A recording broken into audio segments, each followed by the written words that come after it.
I spent some time in the Northwest. I'm originally from Dallas, Texas. That's where my accent is from. But I also spent some time in the Northwest, specifically in Seattle, starting churches. And one of the things that we would do is we would start churches is we would meet with other church planters. And so I remember having breakfast with a couple other church planters, pastors who were starting churches in a different part of Seattle. And I remember just sitting there and we came together. We were there to support one another. We were there to provide encouragement. We were there to celebrate. We were there to be excited about what's going on in their church, what's going on in their area as they were reaching people far from God.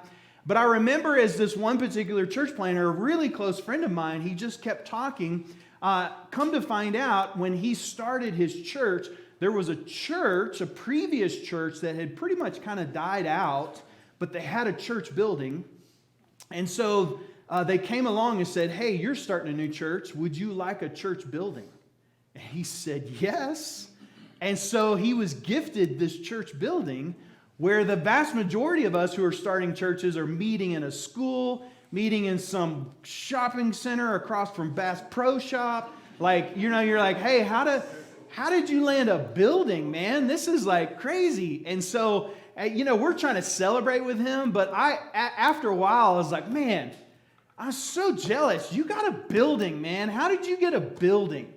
And he said, "Dude, I'm jealous of this guy because this guy has a whole staff and elders who are already structured and ready to go." And then this guy looks at me and said, "I'm jealous of you because you've got a sports camp that's bringing over 300 kids every summer and really connecting into your community." And at that moment, we all laughed because I was jealous of him, he was jealous of him, and he was jealous of me. And we were like, "Okay, I don't think we're supposed to be jealous, number one, because we're pastors. And number two, this is ridiculous. We are not taking, at that moment, as I'm thinking, I wish I had a building.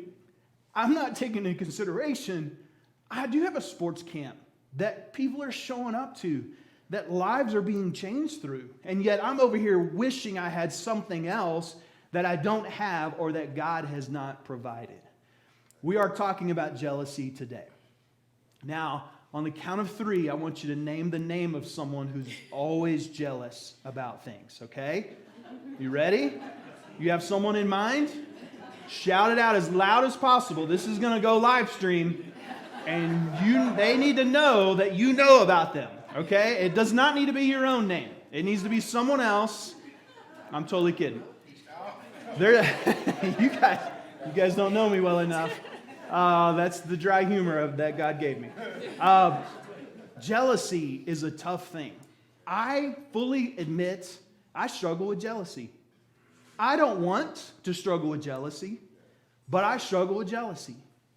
It's Theodore Roosevelt said that comparison is the thief of joy. And that's where we are. If it was true for him well over 100 years ago, it's true for us today. Comparison is the thief of joy. Jealousy is a thief. And I want us to know that as we think about jealousy, as we talk about jealousy, it's not just something that we don't like. It's not just something that we certainly don't like when it's directed toward us, but it's a thief. And we have to really name it for what it is. We're walking through the life of David in the Old Testament.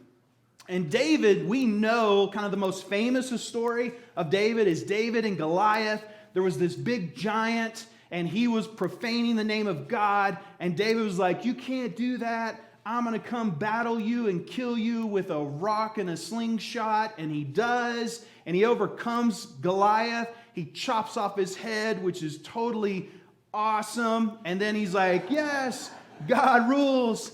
And so we love this story of David, the overcomer. We love this story of David and Goliath because many times we feel like we're underdogs. We feel like there's things and challenges that we need to overcome, but we're going to be talking about the story of David and Saul. David and Saul that had this immense amount of jealousy packed into it. Who is Saul? Well, Saul, you have the kingdom of Israel who wants to be ruled by an earthly king, and God kept telling them, "Hey, you're my people, I'm your king. You don't need an earthly king. And then the people are like, well, that nation has an earthly king, and that nation has an earthly king. Why can't we have an earthly king? And finally God said, okay, I'll give you an earthly king. It will be Saul. And Saul was anointed by God. But then Saul chose to do things his own way. The very first thing he did was he was supposed to show up at a certain time and wait for Samuel, who was this prophet and this priest, to show up at a certain time. Well, Samuel didn't show up when the allotted time was supposed to happen. The scheduled time was supposed to happen. Well, Saul got frustrated. And in his impatience, he did what he was supposed to do, but not at the right time because Samuel had not shown up yet. And that was a no-no. And so when Samuel shows up, he's like, Saul, why'd you do this without me? He's like, you were late. We couldn't wait on you. We had to do it at this time. And Samuel was like, no, it's not about when you do it. It's the fact that you needed to wait for me to do this.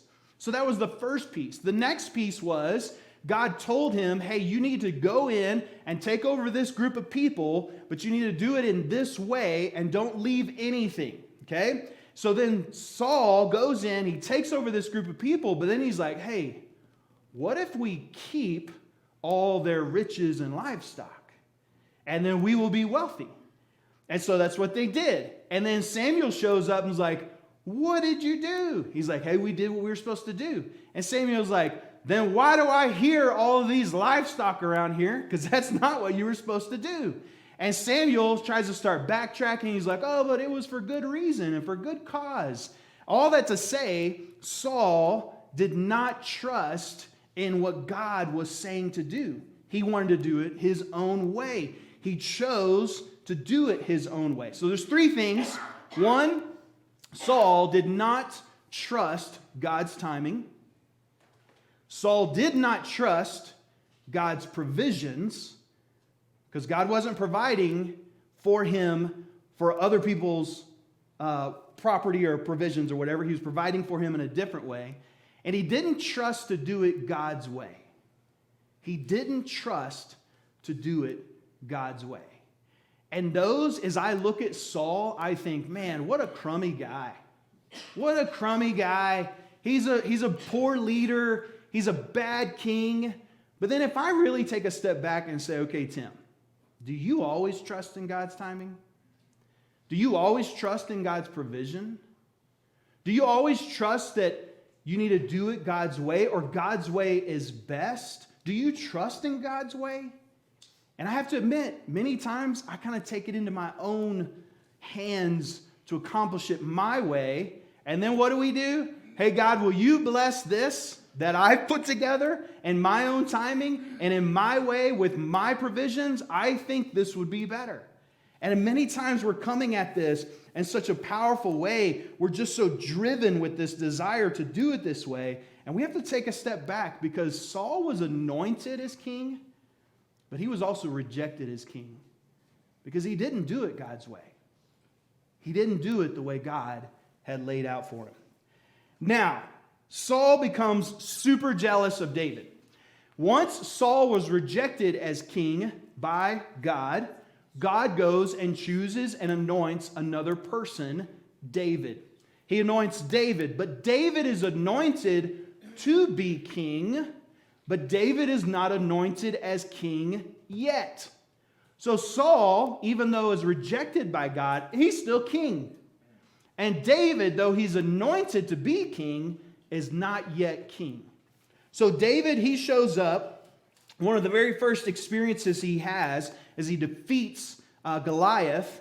And then all of a sudden, Saul becomes threatened by David's success.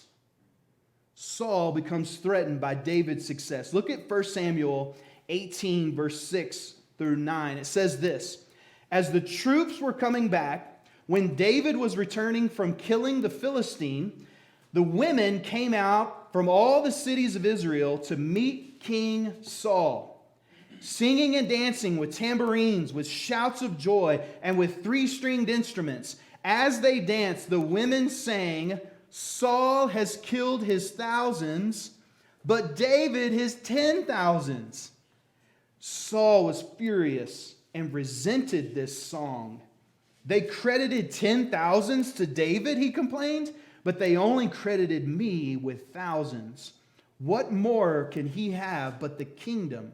So Saul watched David jealously from that day forward. How crazy is that? They wrote a song about it. Like King Saul is coming back and all these people are coming out and we're like, hey, we wrote a song. King Saul is awesome. David is more awesome. It's like, what are you guys doing? Like, I don't see how this is going to go over well at all. And sure enough, King Saul just becomes immensely jealous, but he's jealous at David's success.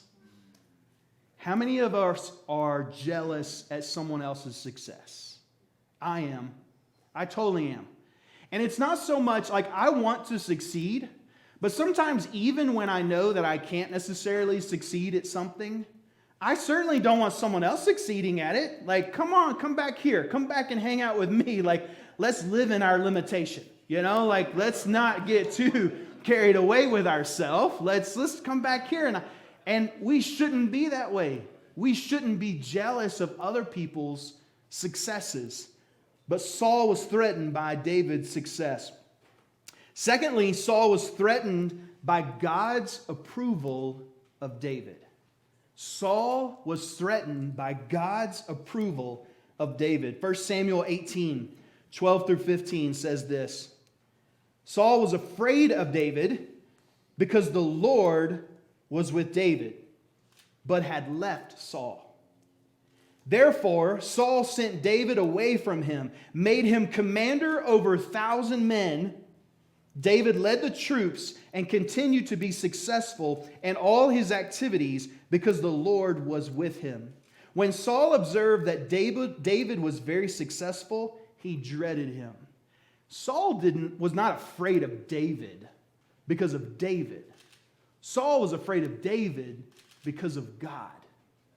God had approved David. God had anointed David. God's presence was with David. God was providing for David in such a way that Saul just grew this immense dread and jealousy and envy to the point of fear of David. Now, for us, many times we may have God's approval, and God may be opening doors for us that He's not necessarily opening for other people. I am in the ministry. I've been in the ministry my adult life as a career. I've been vocational as on staff at churches or in other capacities as a minister or a pastor or working with churches. And I have experienced firsthand how God has opened the doors for some others that I wish He would open the door for me. And He hasn't. Was I not good enough? Was I not smart enough? Did I not pray well enough? Did I not have a hunger for God as much? I don't think it was any of those things. I think God knows what He's doing. And I don't always know what that is. And I have to take a step back and say, God, what are you up to? I need to trust you in this moment. You didn't give me a building like you did my friend. But I want to rejoice for him that he has a building, that he's been provided, that God provided for him in that way.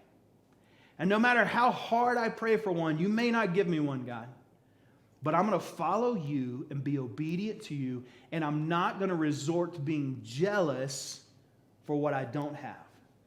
Maybe, God, you're protecting me. Maybe, God, you know that I have such a fragile ego that it would go to my head. You know that it would actually be to the detriment of my soul if I got everything I'm asking for. So, God, I'm going to walk with you, and I'm going to trust. If you didn't open the door for an opportunity for me, then I'm going to trust that's not a door I need to walk through, at least in this certain season of my life. And that's hard. That is way easier to say. I wish I could say I learned that the first time I encountered it early on in life. But I'm still working through that even today. When something comes up or when I hear something, I'm like, okay, God, still my soul. Remind me that you know way more than I do, and you are taking me where you want me to go. I don't have to be jealous. I don't have to be threatened, even though Saul was threatened by God's approval of David. Saul was also threatened by his own insecurities. How many of you know that most of the battle in life isn't with someone else? It isn't even necessarily with physical things. It's with what's going on in your own head. Like sometimes you're like, okay, Tim, calm down. What are you all riled up about? You're fighting with yourself. Like I think a documentary could play out of just me fighting with myself inside my head, going back and forth with what I want, what I need, what I think is happening, how I think wrong has happened to me, what I think should play out. There's so much going on in my head. And Saul came to this point where he realized he was threatened by his own insecurities. In 1 Samuel chapter 18, verse 28 through 29, Saul realized that the Lord was with David and that his daughter, Saul's daughter, Michal, loved him, and he became even more afraid of David as a result. Saul was David's enemy from then on. Saul positioned himself as David's enemy from then on. He was so insecure about himself that he would just rather resort to just being an enemy of David. And clearly David was having success. Clearly David was having the approval of God. Clearly everything was happening in the right way for David. But Saul was so insecure that he became David's enemy from there on. There's a couple of quotes that I found. One is, jealousy is the art of counting someone else's blessings instead of your own. We know that gratitude, God calls us to thanksgiving. He calls us to gratitude. He calls us to be grateful for things. Why? So that we would battle against jealousy. So that we wouldn't count other people's blessings and be like, hey, look what they've got and look what I don't have. But instead, count our own blessings. Be grateful. Be thankful. Jealousy is the art of counting someone else's blessings instead of your own. And then I like this one. I had never heard of this one before, but it says, jealousy is the rust of the soul and the storm of the mind. The rust of the soul and the storm of the mind. When we're jealous, our soul is not functioning like it should.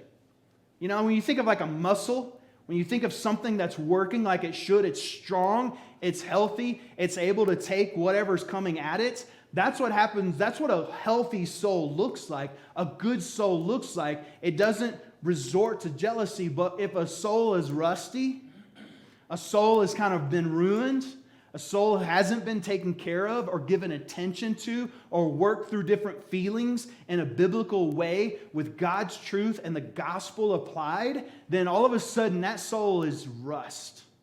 And then the storm of your mind rages. You're waking up at 2 a.m. thinking about something absolutely stupid because your mind is just racing. And what we need to do is we need to have a healthy soul. We need to process what's going on in our minds, in our hearts, with our soul so that we can apply God's truth and move forward in the right way. David overcomes Saul's jealousy. So that's part of what we're talking about. Isn't just that we don't need to be jealous, though we fall prey to it, but David overcomes Saul's jealousy. How did David overcome Saul's jealousy? The story of David and Saul is Saul spent numerous times trying to kill David.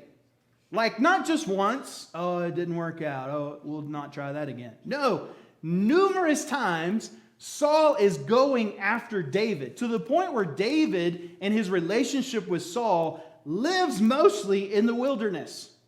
He is this successful person. He has already demonstrated himself. He has a track record. He's anointed by God to be king.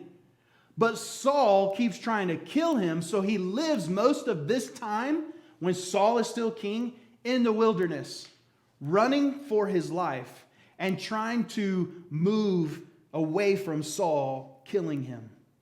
But how did David do this? How did David overcome Saul's jealousy? Well, number one, David trusted in God's timing. Can you imagine? Put yourself in David's shoes. Hey, David, you have been anointed king of Israel, but not yet. Now, instead of going to school to learn how to be king of Israel, there's actually going to be a madman running after you trying to kill you for every single day until you become king. And you're like, was that like, that was the training, of like becoming king, was the madman's going to come after you every single day of your life? Maybe. I don't know. Talk about keeping someone humble. Like, David was a man after God's own heart, but David had to trust God's timing. I want things immediately. I do. I live in a culture that wants things immediately. Like, look at Amazon. Like, I'm disappointed when I click the button and they don't hand it to me right then through the screen. Like, I need it now, not just today. Now. Like, I'm waiting for someone to walk up and say, here's what you ordered. Because that's what I expect. I mean, why would we order something and wait weeks for it to get here when at minimum it should be tomorrow, and thank goodness at least by 5 p.m. today? Like, do you see how we've almost been conditioned to feel this way and to see this way? So when it doesn't happen immediately, it's a struggle in our hearts because we've not regulated our emotions to wait for a period of time, much less wait on God's timing. And that's hard. God, teach me to trust your timing. The second is David trusted God's provisions. David trusted God's provisions. In 1 Samuel chapter 17, verse 37, when David was fighting with Goliath, and he was referencing this, it said, "Then David said, 'The Lord who rescued me from the paw of the lion and the paw of the bear will rescue me from the hand of this Philistine.'" David trusted God's provision. He knew that things weren't always safe, but he trusted in God. He didn't always trust in his own abilities, but he trusted in God's provision. So it's not just God's timing, but it's also God's provision. God is providing us, and are we trusting in it, or are we taking it into our own hands to provide for ourselves? The third thing is, David trusted God's way. David trusted God's way. 1 Samuel, chapter 24, verses 6 through 7. He said to his men, "As the Lord is my witness, I would never do such a thing to my Lord, the Lord's anointed." He's talking about Saul. "I will never lift my hand against him, since he is the Lord's anointed." With these words, David persuaded his men and did not let them rise up against Saul. Then Saul left the cave and went on his way. Multiple times Saul tried to kill David. Multiple times David could have killed Saul in return. But instead, David said, this isn't God's way.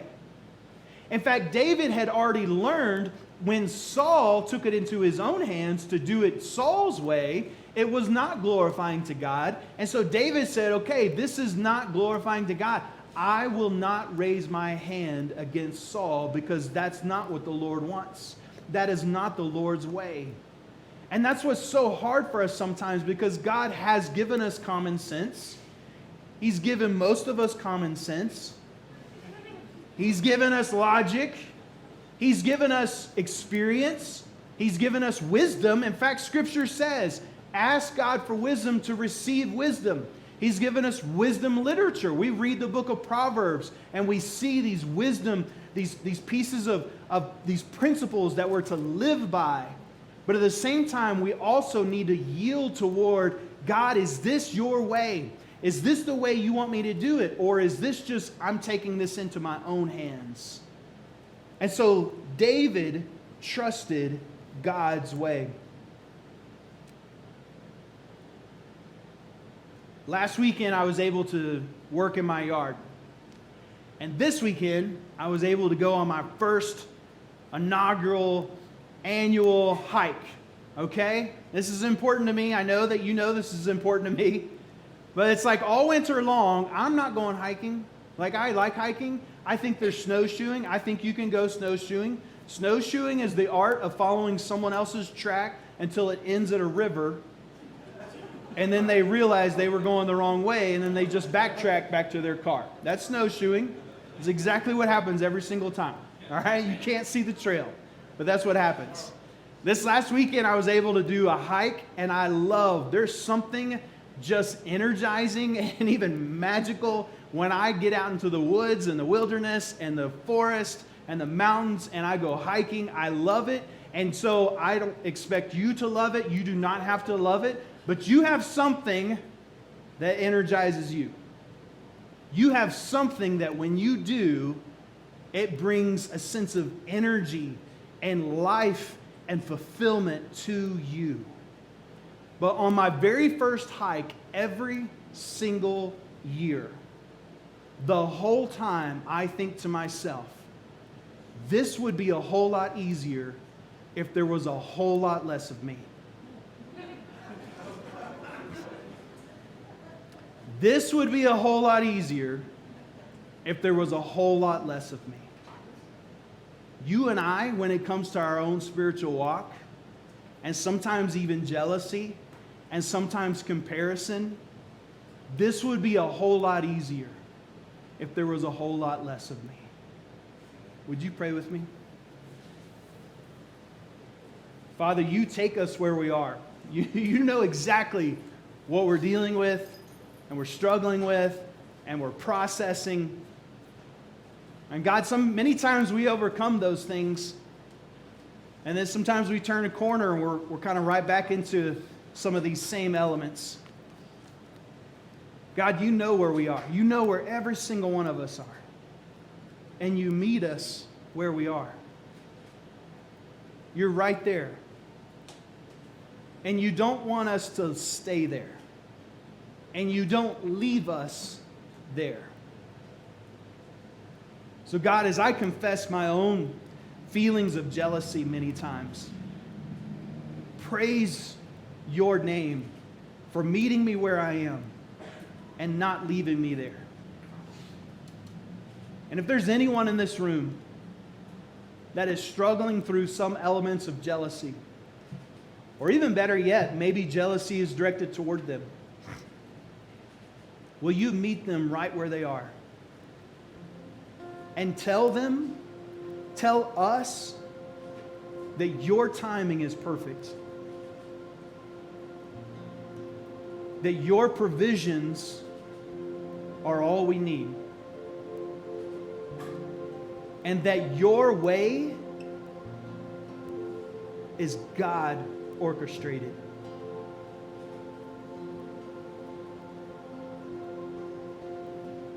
God, speak to our hearts and our souls. But God, also give us the strength for our own selves to speak to our own hearts and souls. To declare, soul, trust in God. And yield to His Spirit. And go wherever you take us. Because God, wherever you are, is exactly where we need to be. God, you are so, so good to us. We love you. Meet us where we are, but don't leave us there.